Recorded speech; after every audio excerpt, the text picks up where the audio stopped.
You should not pursue marriage if you would be happier in singleness. Throughout 1 Corinthians 7, Paul offers a wealth of information that can help someone know whether or not they should pursue a life of marriage or a life of singleness. However, this passage is notoriously confusing to people because throughout the passage, if you're not paying careful attention to the context, it feels like Paul is jumping back and forth and contradicting himself. In one section, he'll say something that is pro-marriage, and in another section, he'll say something that seems anti-marriage and pro-singleness.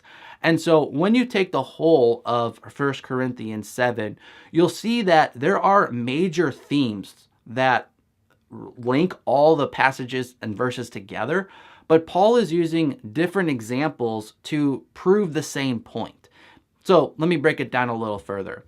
Basically, the main point of 1 Corinthians 7 is that God wants us to find our primary happiness in Him and have an undivided devotion to the Lord.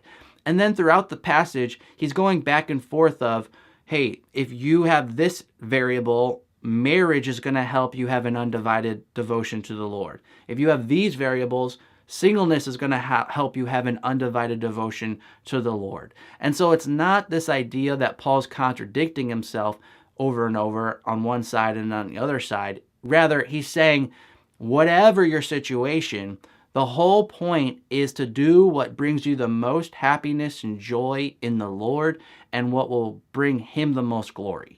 And that's the gauge we are called to use when deciding if we should be married or single.